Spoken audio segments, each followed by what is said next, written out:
बाबाजी सद्गुरुदास तुका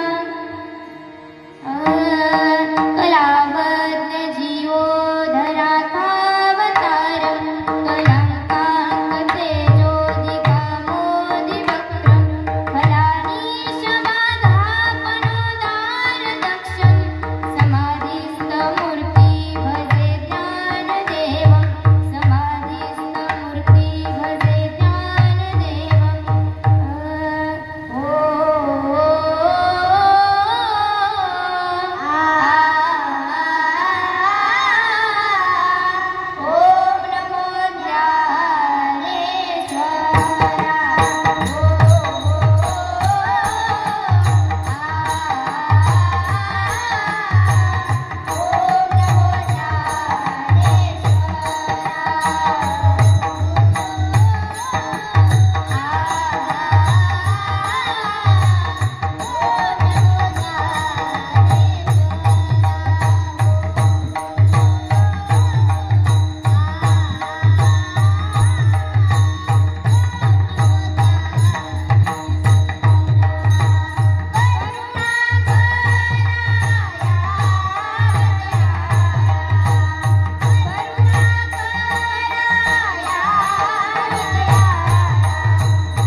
पावन झालो चराचरी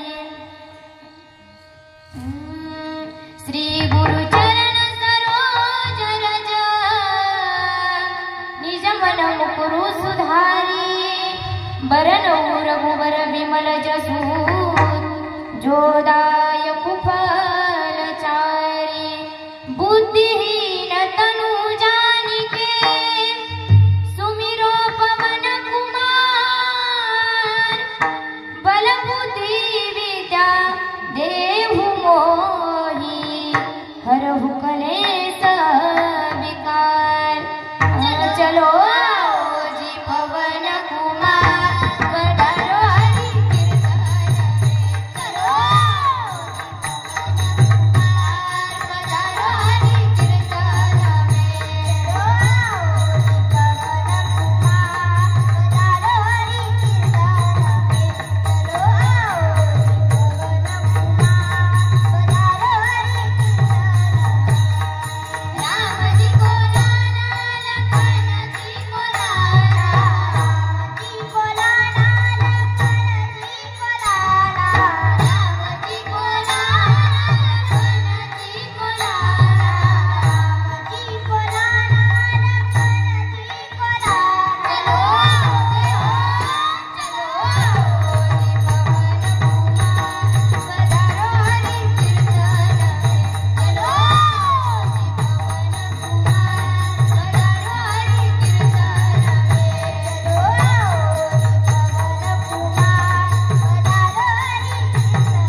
सकळ विद्यांचे अधिकरण तेची बंधू श्री चरण श्री गुरूंचे ते नमस्कारून आता मस्तक हे पायावरी आवार पंढरीच्या देवराया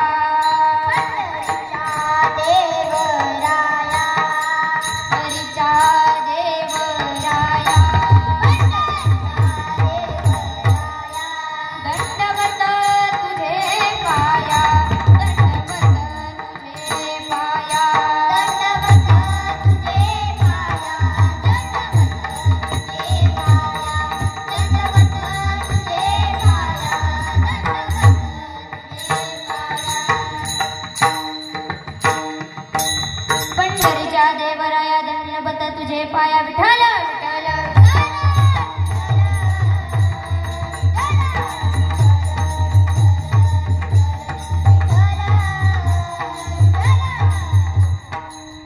अवघाचे संसार सुखाचा करीन आनंदे भरीन तिन्ही लोके जाईन गे माये तया पंढरपुरा भेटेन माहेरा पोलिया प्रस्तुत प्राप्त प्रसंगी प्राप्त स्थळी प्राप्त वेळी कीर्तन रूपी सेवे करता निवडलेला अभंग ज्ञानियांचे राजे साधकांचे मायबाप अनाथाची माय विश्वमावडी ज्ञानोबाराय यांचा 4 चरणाचा सर्वांच्या पाठांतरातील अभंग आज सेवे करता निवडलेला विठ्ठल विठ्ठल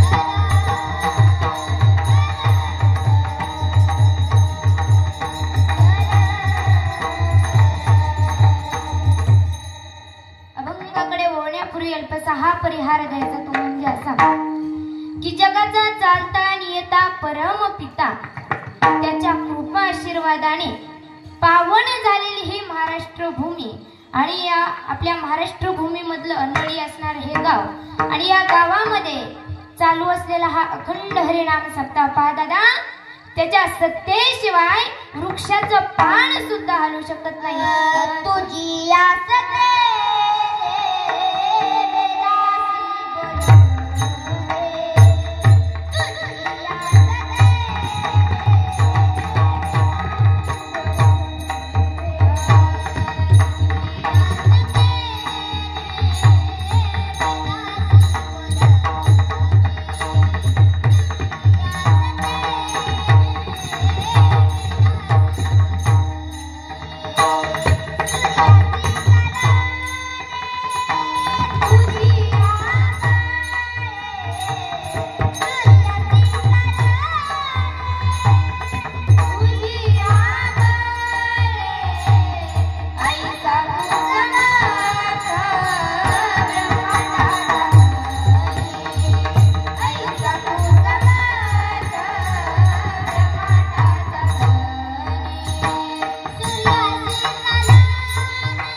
वृक्षाचं पान सुद्धा हलू शकत नाही असा सत्ताधीश भगवान परमात्मा आणि त्याच्या कृपा आशीर्वादाने आपल्या नळीमध्ये वैकुंठवासी सीताराम बाबा महाराजांच्या आशीर्वादाने व हनुमंत महाराज सुरवसे यांच्या मार्गदर्शनाने हा अखंड हरिनाम चालत आलेला आहे आणि यातील 5व्या दिवसाची कीर्तन रूपी सेवा आज माझ्यासारख्या या बाल पामराकडे आली मी माझं परम भाग्य समजते सर्व नळीमधील सर्व ग्रामस्थांच्या मुळे आज ही माझ्याकडे ती सेवा आली परम भाग्य समजते पेटीवाले काका असतील काकाचे सुद्धा धन्यवाद मृदुंगाचार्य माझेच बंधू हरिभक्त परायण आनंद महाराज गोसावी दादांचे सुद्धा धन्यवाद सुंदर सर्व गायनाचे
पैगिरी असतील त्यांचे सुद्धा धन्यवाद आणि आमच्या योगिताताई आहेत ताईंचे सुद्धा धन्यवाद मानते. सर्वांच्या चरणी नतमस्तक होते. कुणाचं जर नाव चुकून राहिलं असेल तर क्षमा असावी. सर्वांच्या चरणी एकदा नतमस्तक होते. माझे गुरुवर्य हरिभक्त पारायण साध्वी सोनाली दिदी करपे गुरुवर्यांच्या चरणी नतमस्तक होऊन सेवेला सुरुवात. विठ्ठल विठ्ठल.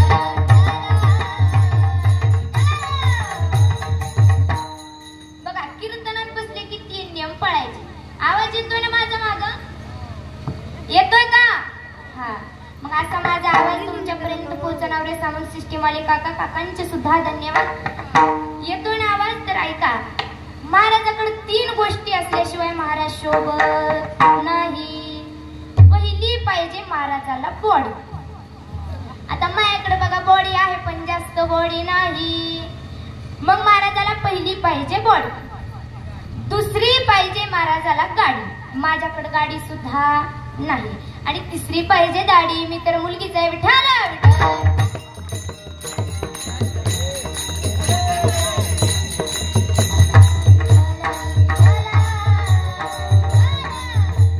कीर्तनात बसले की 3 नियम पाळायचे. सर्वांनी ताट बसायचं. कसं बसायचं?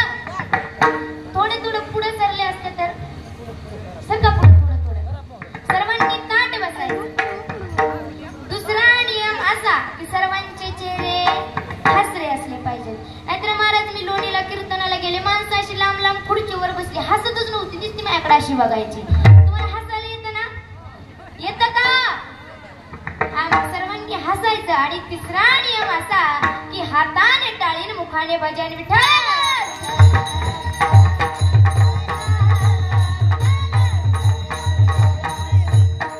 दादा तुम्ही आम्ही भाग्यवान आहात. इथं कोणीही येऊ शकत नाही. जिंदगी में सपने तो हर कोई सजाता है. जिंदगी में सपने तो हर कोई सजाता है, लेकिन भगवान हर किसी का सपना पूरा नहीं करता. उसी ही तरह इस धर्म मंडप में हर कोई आना चाहता है. आता है तो वही जिसे मेरे भगवान बुलाते हैं, जिसे मेरे भगवान बुलाते हैं. तुम्ही आम्ही भाग्यवान आहोत की तुमच्या आणि माझ्या सुद्धा ज्या जीवनामध्ये हा सुवर्ण योग प्राप्त झालाय. पुन्हा एकदा सर्वांच्या चरणी नतमस्तक होऊन सेवेला सुरुवात. विठ्ठल.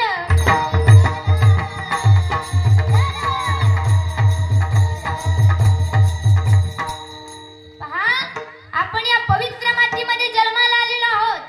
संतांची भूमी म्हणलं जातं. पवित्र ते कुळ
पवित्र मातीमध्ये आपण जन्माला आलेलो आहोत. का पवित्र मानलं जातं आपल्या मातीला?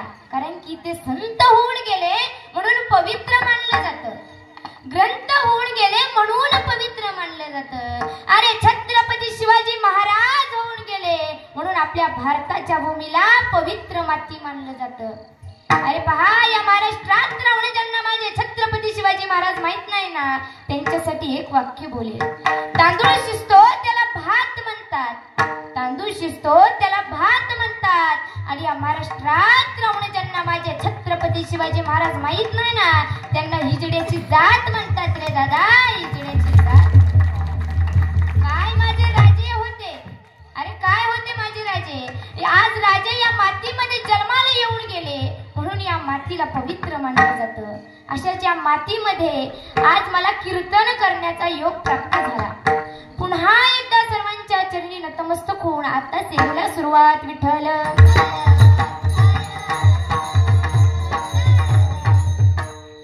अभंग कोणाचा निवडलेला आहे, ज्ञानोबरायांचा अभंग आज सेवेकरता निवडलेला आहे. पहा ज्ञानोबरायांकडे काय ज्ञान होतं दादा.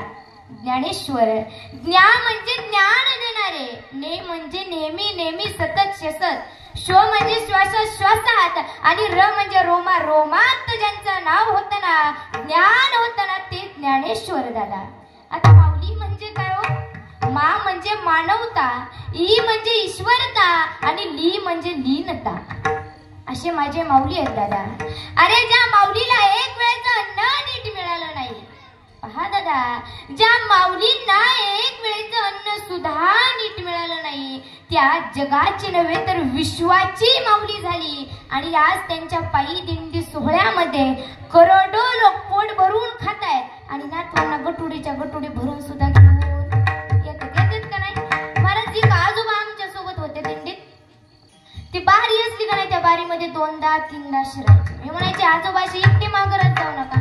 ते म्हणायला नाही ताई, पुन्हा संपलं की ते काय बिस्किट ती वाटणं जरा कमी येतं. जी पुन्हा संपल्यावर ते आजोबा गायब झाले, ते डायरेक्ट मला गावच्या स्टँडवरच दिसले.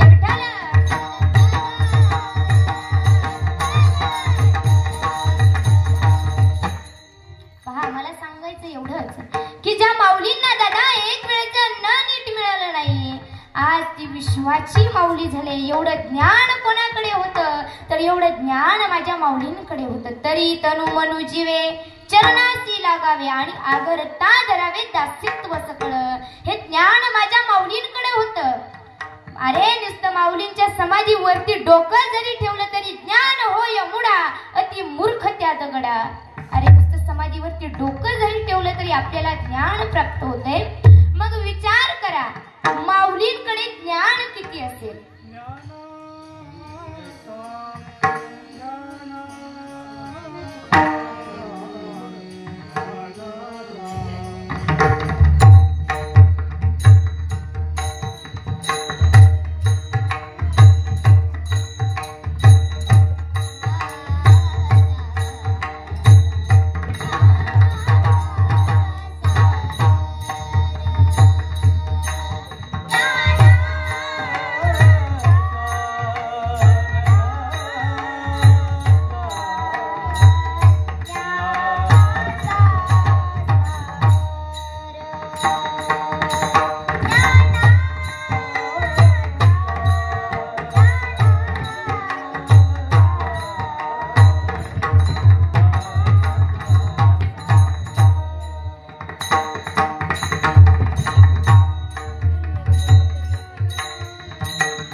ज्ञानेश्वर, एवढं ज्ञान माझ्या माऊलींकडे होतं. मग आपल्याला सुद्धा परमार्थातही आणि प्रपंचातही ज्ञानाची गरज आहे. आणि अशी ज्ञानाने अधिकार संपन्न असणारे ज्ञानेश्वर माऊली यांचा आज आपण सेवे करता अभंग निवडलाय. विठ्ठल विठ्ठल.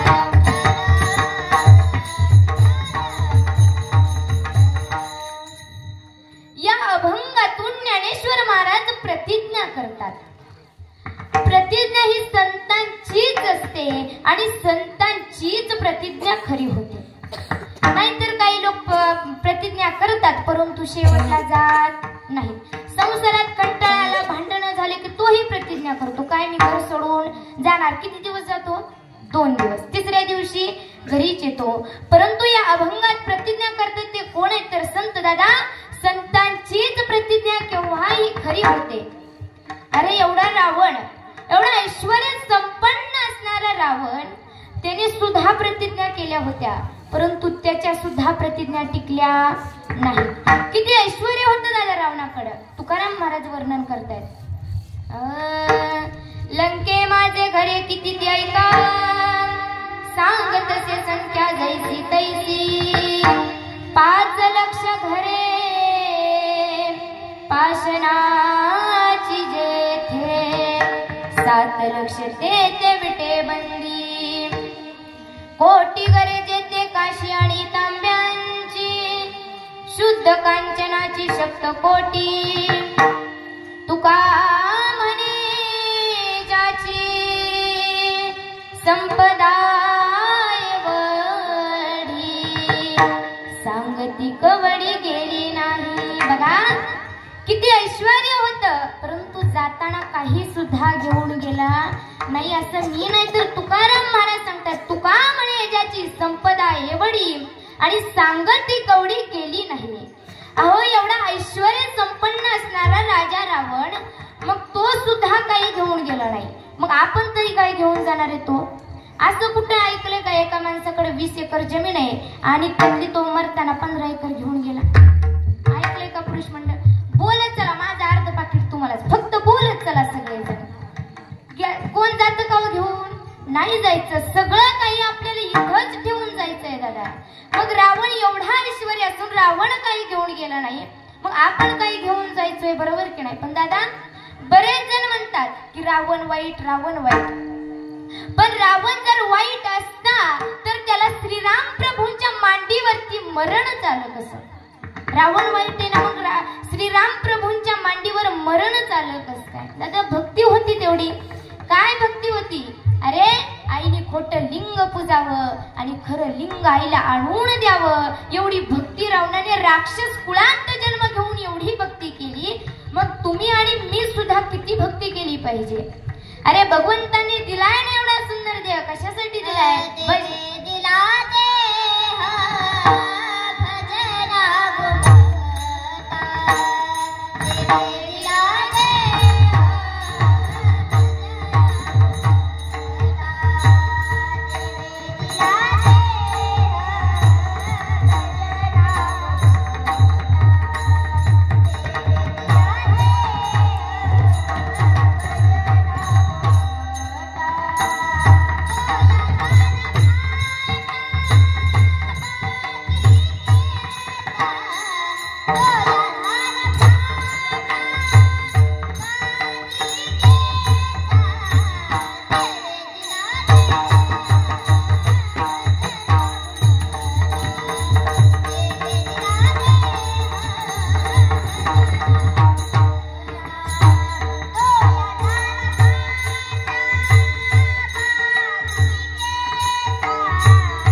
आणि तो या झाला फाटा बाधिकेचा.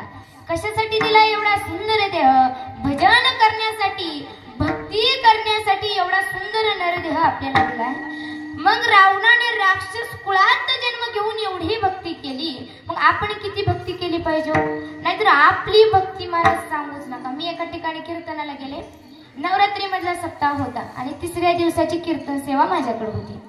कीर्तन झालं आणि कीर्तन झाल्याच्या नंतर एक आजीबाई माझ्याकडे आल्या आणि म्हणे, ताई कीर्तन लईच गोड केलं का? गालावर हात फिरू फिरू त्या आजीबाई मला म्हणायच्या. मी म्हणलं, आजीबाई मी नवीनच कीर्तनकार आहे पण कीर्तन गोडच करते. आजीबाई म्हणे, ताई कीर्तन गोड केलं पण. मी म्हणलं आजी पण कशाला आडवं आलं? आजीबाई म्हणाल्या ताई कीर्तन गोड केलं पण जोगवाच मागितला नाही. मी मला आजी कीर्तनाचं पाकिट दिलं जोगव्याचं नाही. मग आजीबाईने कमरेची पिशवी काढली. 20-20च्या 10 नोटा दिल्या. किती झाल्या? किती झाले? किती झाले? 200. आता मी जोगवा सुरू करणार.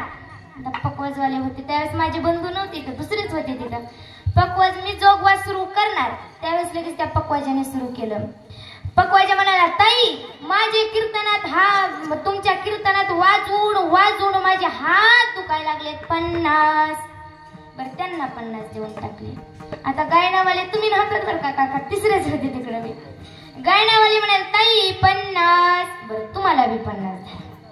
आता पेटीवाले काका आता म्हातारे आजोबा होते बरं का तुम्ही नाही दुसरेच होते तिकडे. ते म्हणाले ताई माझा हात मोडलाय 50. बरं 50 दिले.